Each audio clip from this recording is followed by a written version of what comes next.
ஏங்க நாங்கன்னா கலெக்டர் ஆஃபீஸில் வேலை செய்கிறோம். உப்பு வாடுறாங்க, உப்பு வாரினாதான் காசு, இல்லைன்னா இல்லை.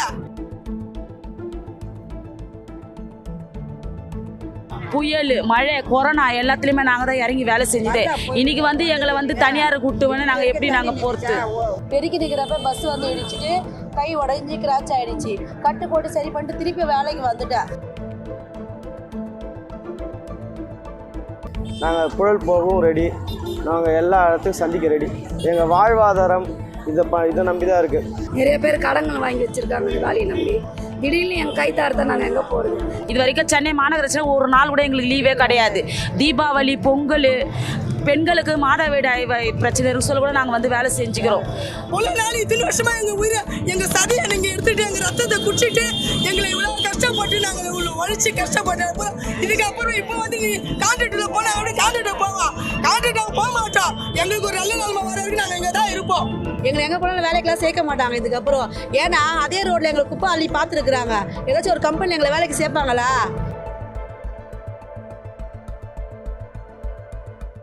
We are recording this video on August 10 and it is also the 10th day of protest by the Chennai sanitation workers from Zone 5 and Zone 6.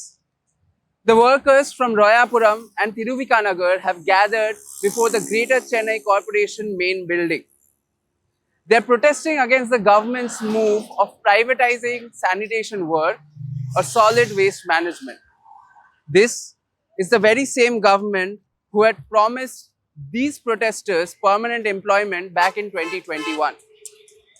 On August 7th, Chennai police issued a notice asking these people to vacate the site or else they will be evicted the next day. வேலை செய்ய ரெடின்னு சொல்லியும் அப்புறம் நேற்று காவல்துறை தரப்பில் 8 நாளாக இருக்கும். காவல்துறை சார்பில் சென்னை மாநகராட்சி சட்டத்தின் கீழே, அதை பெருநகர சட்டத்தின் கீழே நோட்டீஸ் கொடுத்துருக்காங்க. நாங்கள் எல்லோரும் வந்து அத்துமீறி உட்காந்துருக்கீங்க, அப்புறம் கலைஞ்சி போங்க, இல்லைனா நாங்கள் அப்ரூவ் படுத்துக்கணும். நாங்கள் சொல்கிறோம், நாங்கள் எல்லாத்துக்கும் ரெடி, நாங்கள் புழல் போகவும் ரெடி, நாங்கள் எல்லா இடத்துக்கும் சந்திக்க ரெடி. எங்கள் வாழ்வாதாரம் இதை நம்பி தான் இருக்குது.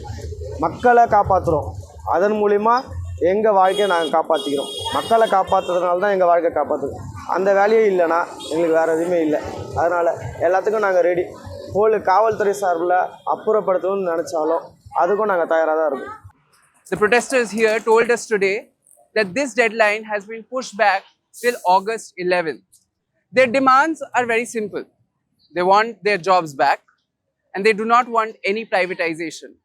எங்களுக்கு வாய் வழியாக சிஏவை சொல்லிட்டு சொன்னார். எங்களுக்கு வேலை வாங்குறல அவர் சொன்னார், உங்களுக்கு வந்து 1ஆம் தேதியிலேருந்து இங்கே வேலை இல்லைம்மா, நீங்கள் சேருதுன்னா போய் கான்ட்ராக்டில் போய் சேருங்கோ. நாங்கள் சொல்கிறதுனால இந்த சம்பளத்தை எங்களுக்கு கொடுங்க, எங்கள் சம்பளத்தை நீங்கள் கம்மி பண்ணாதீங்க. ஏன் கம்மி பண்ணுறீங்க? நாங்கள் இப்போயே கான்ட்ராக்டில் வரோம், நாங்கள் 16 வருஷமாக சர்வீஸில் செஞ்சுருக்கோம்ல, அந்த சர்வீஸ் எங்கே போச்சு அப்போ சொல்லுங்கள். இதே கொரோனாவில் எங்கள் உயிர் போயிருந்தா எங்கள் பிள்ளைக்குட்டியை யார் பார்த்துருப்பாங்க? அவங்க வந்து என்இஎல்எம் பணியாளர்களாக வேலை செஞ்சுட்டு இருந்தாங்க. 1/8/2025 அவங்கள வந்து ராம்கின்ற நிறுவனத்துக்கு கான்ட்ராக்டு போங்க அப்படின்னு சொல்லி நாங்கள் போக மாட்டோன்றா. அப்போ உங்களுக்கு வேலை இல்லை, பணி மறுப்பு செஞ்சு அவங்க எங்களுக்கு என்இஎல்எம் ஸ்கீம்லேயே நாங்கள் வேலை செய்யணும், அதுக்கே நாங்கள் பணி வேணும் அப்படின்னு சொல்லி கேட்டு இன்றைக்கி வந்து 8 நாளாக காத்திருப்பு போராட்டம் நடத்துகிறாங்க.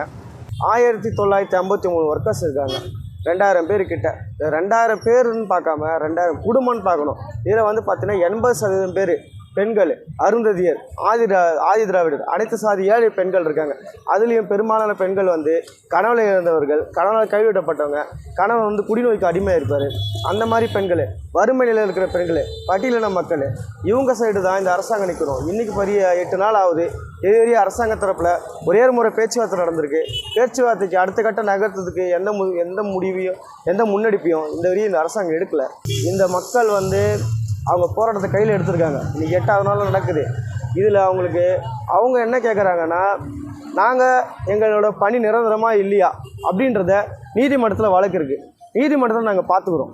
நீதிமன்றத்தில் வழக்கு இருக்கும்போது நாங்கள் அதை நீதிமன்றத்தில் சந்திக்க தயாராக இருக்கிறோம். நாங்கள் வந்து 31/7/2025 என்ன வேலை செஞ்சோமோ, எந்த வேலை செஞ்சோமோ அதே நிலையில் நாங்கள் தொடர தயாராக இருக்கிறோம். These workers have worked for the GCC for over a decade. This work has taken great tolls on their health multiple times. முன்னாடி ஸ்டார்டிங்கில் வந்து செய்கிறப்பயே ஒரு 6 வருஷம் 7 வருஷம் இருக்கும். அப்போ செய்கிறப்பயே இந்த கை ஆக்சிடென்ட் ஆகிடுச்சுன்னு ஆக்சுவலி 2 வாட்டி, ஒரு வாட்டி வந்து பஸ் வந்து இடிச்சிடுச்சு, பெருக்கி நிற்கிறப்ப பஸ் வந்து இடிச்சிட்டு கை உடஞ்சி கிராச் ஆகிடுச்சு. கட்டு போட்டு சரி பண்ணிட்டு திருப்பி வேலைக்கு வந்துட்டேன். திருப்பி வேலைக்கு வந்ததுக்கப்புறம் திருப்பி பைக்காரை இடிச்சு தள்ளி தொடப்பத்தோடு போய் கீழே விழுந்து எலும்பு கிராச் ஆகி 3 மாதம் கட்டு போட்டு வீட்டில் தான் இருந்த, வேலைக்கு போக முடியாமல். அது மாதிரி 2 வாட்டி ஆக்சிடென்ட் ஆகிருக்கு இந்த வேலைக்கே வந்து. இப்போ சுத்தமாக ஒரு வெயிட் கூட இந்த கையில் நல்லா தூக்க முடியல. நான் வந்து குப்பிங்களை அள்ளி அள்ளி எனக்கு கர்ப்பப்பையை இறங்கி போய் கர்ப்பப்பையை எடுத்துட்டேன். நான் அந்த அளவுக்குலாம் நான் எவ்வளோ கஷ்டப்பட்டு, அது மாதிரிலாம் எதுவுமே கிடையாது. ஆமாம், அது பெரிய சம்பளம் மட்டும்தான். They have worked through the cyclones, they have worked through the floods, and they have even worked through the COVID-19 pandemic. இப்போ வந்து கான்ட்ராக்டில் வந்து உங்களுக்கு வாரத்தில் ஒரு லீவு தரேன், உங்களுக்கு மாதத்தில் 4 லீவு சொல்கிறாங்க. இது வரைக்கும் சென்னை மாநகராட்சியில் ஒரு நாள் கூட எங்களுக்கு லீவே கிடையாது. தீபாவளி, பொங்கல், பெண்களுக்கு மாதவிடாய் பிரச்சனை சொல்ல கூட நாங்கள் வந்து வேலை செஞ்சுக்கிறோம். முதல்ல ஜெயலலிதா அம்மா செத்தாங்க, கருணாநிதி ஐயா செத்தார், அப்போ கூட நாங்கள் வந்து எல்லா வேலையும் நாங்கள் தான் செஞ்சோமே. புயல், மழை, கொரோனா எல்லாத்துலேயுமே நாங்கள் தான் இறங்கி வேலை செஞ்சுது. இன்னைக்கு வந்து எங்களை வந்து தனியார் கூட்டு வந்து நாங்கள் எப்படி நாங்கள் போகிறது? நடந்து வந்து வேலை செஞ்சோம். But it is only now that they have taken a pause. This is because this move of privatization really impacts their livelihood. இந்த விற்கிற விலைவாசிக்கு வந்து ஒரு கடையில் போய் அரிசி பருப்பு வாங்கினாலே 200 ரூபாய் 300 ரூபாய் இல்லாத அரிசி பருப்பு வாங்க முடியாதுங்க. ஒரு 100 ரூபாய் சோறு குழம்பு ஆக்க முடியாது. நான் வாடகை கூட பாருங்க 4000 3000 விடுறாங்க, எடுத்தவொடனே 10000 ரூபான்றாங்க, எடுத்தவொடனே 8000 1 லட்சம் ரூபாய் அட்வான்ஸ் கொடுன்றாங்க. ஏங்க நாங்கள் என்ன கலெக்டர் ஆஃபீஸில் வேலை செய்கிறோம், உப்பு வாடுறாங்க, உப்பு வாடினாதான் காசு, இல்லைன்னா இல்லை. நாங்கள் நாற்று வச்சுதா எலி செத்தாலும் பூனை செத்தாலும் நாய் செத்தாலும் உப்பி போடுற வரைக்கும் உப்பி போடுற வரைக்கும் நாங்கள் போயினாதான். ஏமா நாய் எடு, அது கூட ஒழுங்காக சொல்ல மாட்டாங்க.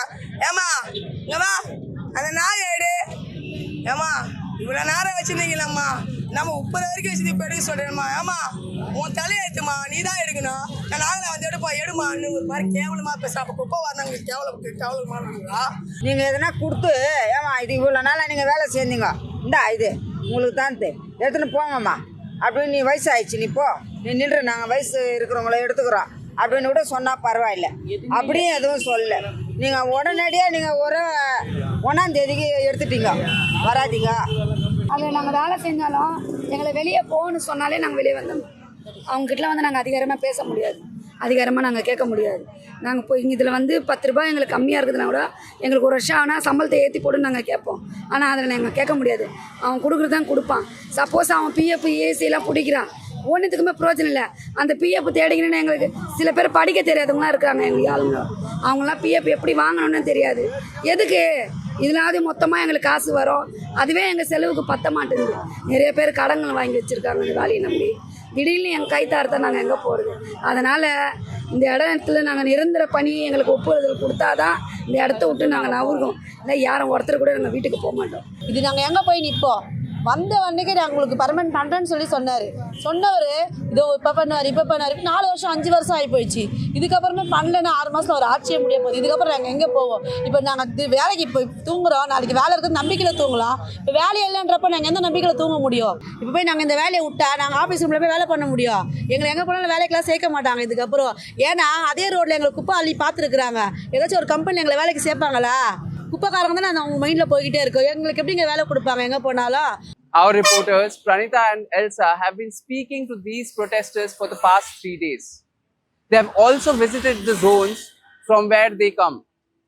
There have been reports of garbage piling up in these zones. When our reporters spoke to these locals, they were agitated. Yet, they were reluctant to come before the camera, like this local.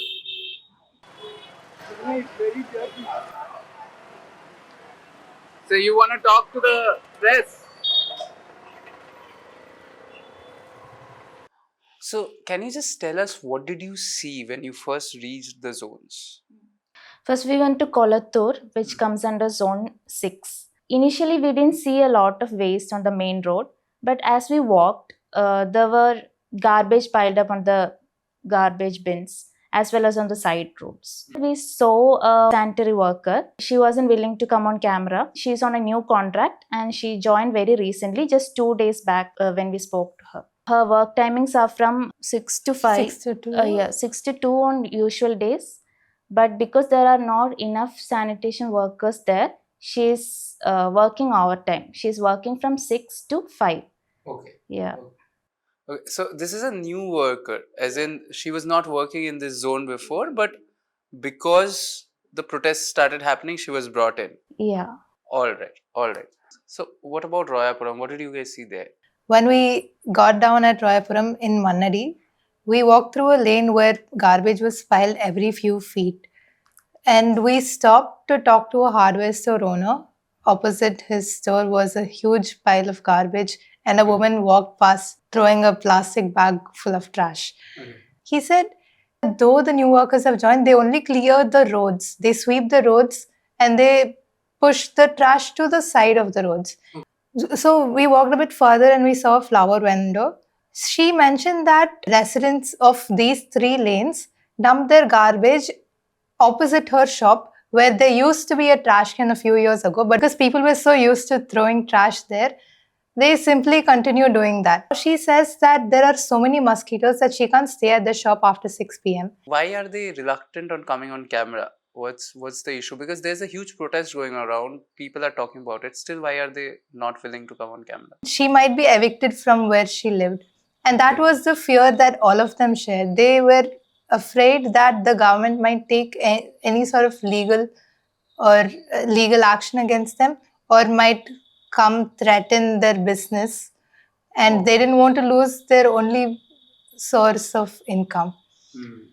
From what we witnessed, the lack of sanitation workers clearly impacted both the zones.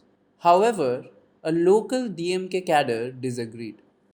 2 நாள் ஸ்ட்ரைக்கில் நான் அவங்க நினச்சாங்க பல கான்ட்ராக்ட்காரங்க அது தெருவில் கலைஞ்சி ஆடின்னு.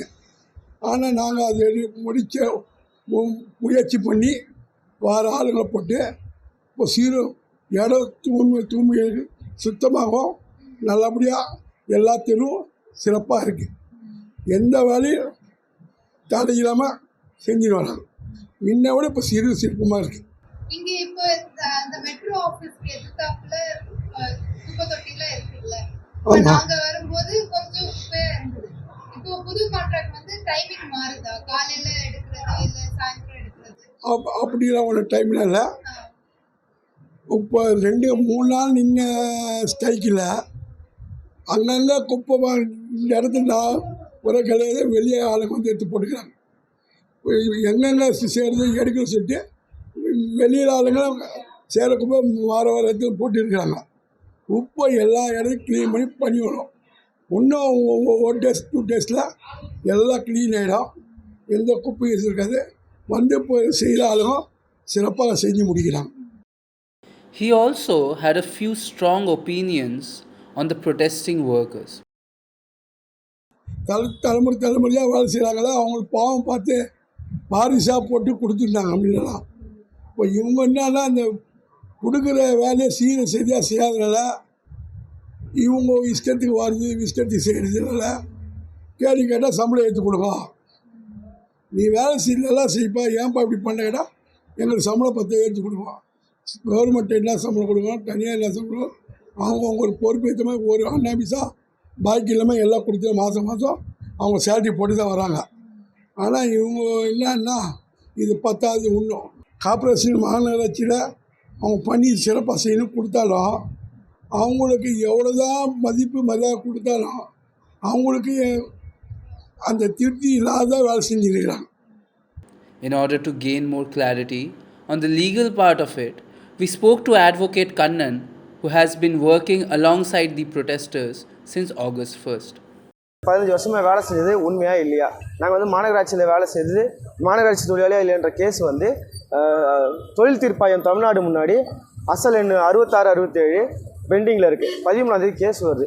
ஆக்சுவலாக என்னென்னா ஜியோ ஒன்று பாஸ் பண்ணிட்டாலே, ஜியோ ஒன்று போட்டாங்கனாக்கா, ரெஃபரன்ஸ் கேஸ் ஒன்று போட்டாங்கனாக்கா, ஒன்ஸ் நீங்கள் நீதிமன்றத்துக்கு போயிடுச்சுனாலே இவங்க வந்து நீதிமன்றத்தில் போய் மனு போடுறோம். அப்படி நீதிமன்றத்தில் மனு போட்டு நாங்கள் அவுட் சோர்சிங் பண்ண போகிறோம் இந்த தொழிலாளிகளை, நீங்கள் வந்து எனக்கு பர்மிஷன் கொடுக்கன்னு நீதிமன்ற வழியில் அவங்க கேட்கணும். அதை பண்ணலை. ஆமாம், அரசு மனு போடணும். அதை வந்து அவங்க பண்ணல. அவங்க பண்ணாமல் 28/7/2025 ஜீவோ கொடுக்குறாங்க. 1/8/28/7/2025 ஜீவோ கொடுக்குறாங்க. 1/8/2025 வேலை இல்லைன்னு சொல்கிறாங்க. அப்போ ஜீவோ கொடுத்தது ஒரு சைடு கொடுத்துட்டாங்க, மறு சைடு நாங்கள் அவுட் சோர்சிங் பண்ணுறேன்னு சொல்லுவாங்க. ஆக்சுவலாக இதுவே ஒரு சாமானிய மக்கள் இந்த தப்பை பண்ணியிருந்தாங்கன்னா இந்த காவல்துறையாக இருக்கட்டும், தமிழ்நாடு அரசாக இருக்கட்டும், அதோட விளைவுகளே வேறு மாதிரி இருக்கும். வருஷத்துக்கு 271 கோடி ரூபாய், 10 வருஷத்துக்கு 2700 கோடி. ஒரு கான்ட்ராக்ட் உள்ளே வருதுன்னா குப்பையில் லாபம் இல்லாமல் வருமா? ஒரு வேலை நடக்க போகுதுன்னா அது லாபம் இல்லாமல் வருமா? 10 வருஷத்துக்கு 2700 கோடினா அது இவங்க கொடுக்குற சம்பளம் கூட இருக்காது, 10% கூட இருக்காது. அதே இவங்களுக்கு கொடுக்கக்கூடாது. அந்த வேலையை தானே இப்போ ஒருத்தர் கான்ட்ராக்டில் இப்போ இருக்கிறவரும் அதே தொடர்பு தான் பிடிக்க போகிறாரு, இவங்களும் அதே தொடர்பு தான் பிடிக்க போகிறாரு. அவங்க செஞ்சால் வேலை நீட்டாக இருக்குது, சுத்தமாக இருக்குதுன்னா அப்போ இவங்க எப்படி இது எங்கன்னா ஏற்றுக்க மாதிரி இருக்கேம்மா? தனியார் லாபத்து கொள்ளை அடிக்கிறதுக்கும் பெரும் முதலாளிக்கு ஆதரவு தானே இந்த அரசாங்கம் செயல்படுது. இது முழுக்க தொழிலாளிக்கு விரோதமான அரசு, அப்புறம் பெண்களுக்கு விரோதமான அரசாக தான் இருக்குது. So far, multiple meets between the GCC and the union have failed to reach a solution. While the protesters here await a breakthrough, they dread an outcome which is not in their favor. ஏன் நீங்கள் ஒருத்தருக்கு ஒருத்தர் தாக்கி பேசி எங்களையா நீங்கள் பந்தாடுறீங்க? எங்களை பந்தாடாதீங்க. நாங்கள் நியாயமாக கேட்குறோம், எங்கள் வேலையை எங்களுக்கு கொடு. எங்களுக்கு அந்த வேலையை கொடுத்தாங்கன்னா மகா வீர சுதந்திரமாக, இல்லைன்னா வெறிச்சோடு சுதந்திரமாக தான் போவோம். வெள்ளைக்கார மாளிகை இல்லை, சுடுகாட்டு மாளிகை ஆகிடும் சுதந்திர தண்ணிக்கு. அதுதான் ஒரு வெறியோடு குணத்தோடு நாங்கள் மக்கள் பண்ணிக்கிறோம்.